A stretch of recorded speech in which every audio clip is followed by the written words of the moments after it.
Assalamualaikum warahmatullahi wabarakatuh. Bismillahirrahmanirrahim. Alhamdulillahirabbil alamin. Allahumma sholli ala sayyidina Muhammad wa ala ali sayyidina Muhammad. Anak-anakku semuanya kelas 11 IPA 1 sampai 11 IPA 6 yang berbahagia.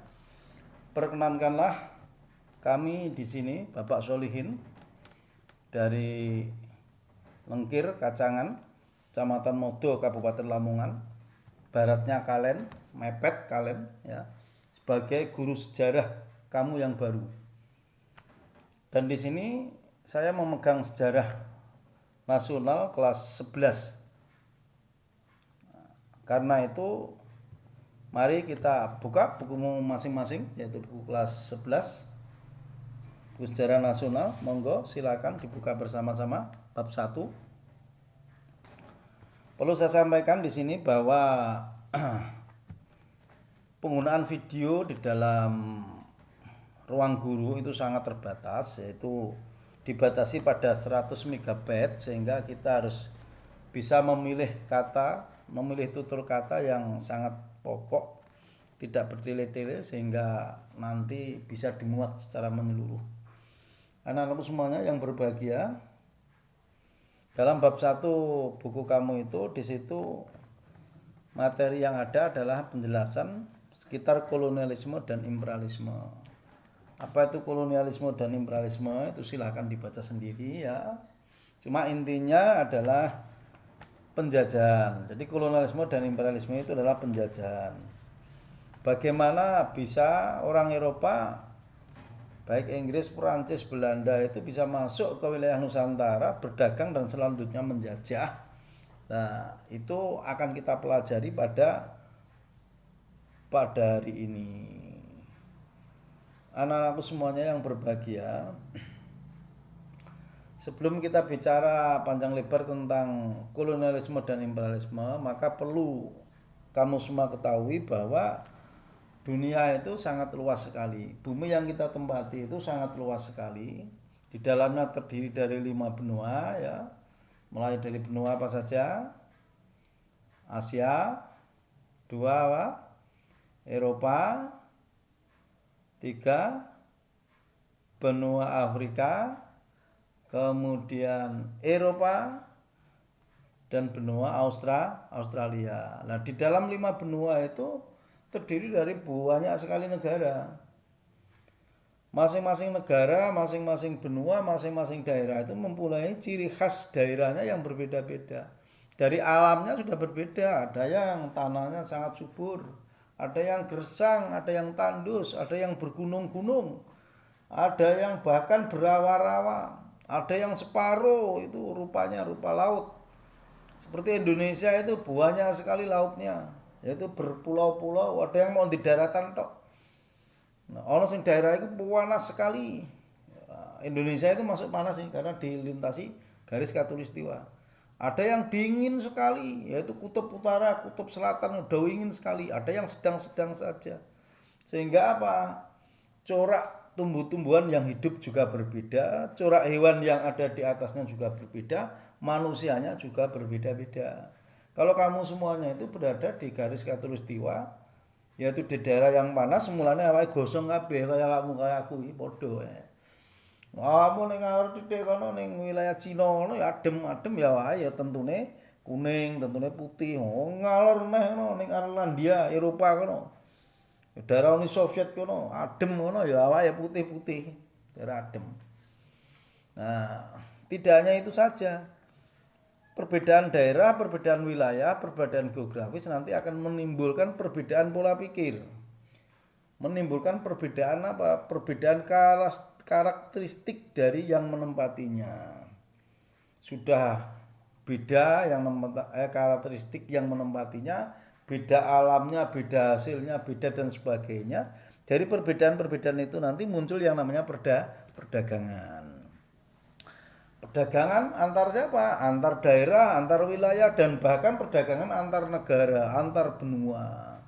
Kalau perdagangan antar negara, antar benua dulu di wilayah Asia, di wilayah Eropa ini, yaitu melalui jalan sutra, yaitu dari Cina menuju ke arah barat sana, yaitu ke India, India terus ke wilayah barat, ke Syria, Irak, Iran sana itu, kemudian selanjutnya ke Eropa. Yang ke selatan masuk ke Saudi Arabia.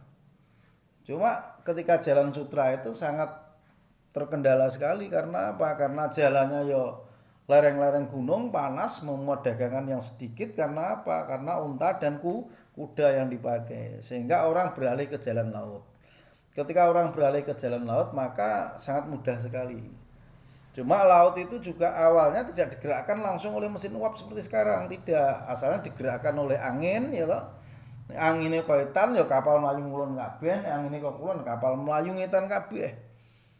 Nah, digerakkan oleh angin sehingga memuat barang perdagangan yang agak banyak, relatif banyak. Nah, sehingga perdagangan sangat cepat agaan. Karena memuat barang dagangan yang banyak tadi. Nah, perdagangan antar satu daerah ke daerah yang lain waktu dulu itu sifatnya estafet, tidak langsung. Orang Eropa harus berdagang nang Indonesia langsung ke sini juga bisa. Oh, paling banter perdagangan orang Indonesia itu kalau ke barat paling banter sampai ke India. Orang India melanjutkan perdagangan itu sampai ke Arab. Orang Arab Saudi Arabia melanjutkan perdagangannya kemana? Ke barat lagi yaitu ke Eropa. Jadi perdagangan itu sifatnya estafet, berantai satu tempat ke tempat yang lain sehingga barang yang dari Indonesia untuk sampai ke Eropa ya perlu waktu yang lama, mungkin 2 tahun bisa baru sampai ke sana. Paling pol cepet itu setahun 2 tahun lah kira-kira itu sampai sana. Itu namanya perdagangannya sifatnya estafet. Begitu juga perdagangan yang sifatnya estafet itu tidak mulus karena apa? Karena di daerah-daerah itu yo sampai sekarang itu sering terjadi pergolakan-pergolakan sehingga menghambat jalur perdagangan. Pergolakan itu apa maksudnya? Ya perang antar daerah, antar wilayah, antar negara. Lah perang disebabkan oleh apa? Ya oleh macam-macam keinginan manusia yang beda-beda tadi. Karena perbedaan ideologi bisa menimbulkan perang, karena perbedaan agama bisa menimbulkan perang. Karena perbedaan kepentingan, rebutan wilayah ekonomi menjadikan perang. Nah, kolonialisme dan imperialisme dari Eropa ke Indonesia itu sangat erat kaitannya dengan apa? Dengan itu tadi, dengan perang ini tadi, perebutan ekonomi wilayah tadi. Saat Turki Utsmani itu berhasil menguasai wilayah Eropa bagian timur, yaitu Bizantium, Konstantinopel jatuh ke Turki, maka untuk penyebaran atau mempercepat penyebaran agama Islam oleh Turki Utsmani, karena waktu itu Turki Utsmani sebagai negara terkemuka dalam penyebaran agama Islam, maka dia memboikot jalur perdagangan yaitu antara Asia sama Eropa. Diboikot, di stop di situ, dikuasai oleh Turki. Apa kata Turki? Orang Eropa boleh membeli rempah-rempah dari dunia timur manakala mau masuk agama Islam. Padahal yang namanya rempah-rempah di situ sangat diperlukan sekali oleh orang Eropa. Karena apa? Karena orang Eropa itu hawanya kan dingin. Karena dingin jauh dengan khatulistiwa sehingga awaknya itu kan yo dingin. Kalau dingin perlu dijamoni cek panas. Gak jamoni ya kelenger ya. Ya minimal menggerikan enggak mati sesuai. Nah, jamune rupa apa? Jamune rempah-rempah. Rempah-rempah itu apa ya? Polo, merica, sahang, jahe semuanya itu dihasilkan di wilayah khatulistiwa, terutama di Indonesia. Sehingga orang-orang Eropa itu sangat berkepentingan untuk masuk ke Indonesia untuk mencari rempah. Nah, karena pemboikotan yang dilakukan oleh bangsa Turki tadi, akhirnya apa? Orang Eropa itu berusaha sendiri untuk mencari rempah-rempah ke dunia timur, sehingga terjadilah yang namanya penjelajahan samudra atau penjelajahan ke wilayah-wilayah negara lain, penjelajahan dunia. Nah, anak-anakku semuanya yang berbahagia, setelah ini nanti saya akan menyampaikan kepada kamu yaitu 3 video dengan durasi pendek yang menerangkan tentang penjelajahan dunia yang dilakukan oleh bangsa Eropa ke dunia timur. Dan sesudah itu nanti silakan anak-anakku semuanya bab 1 ini nanti dirangkum di rumah ya. Sesudah mendapat keterangan ini dirangkum di rumah sebagai tugas ya 1-2 halaman. Nanti kalau ada pertemuan secara langsung di sekolah nanti akan saya tanda tangani nanti sebagai nilai tugas. Kira-kira itu dulu ya yang bisa saya sampaikan. Mari kita melihat video selanjutnya. Monggo.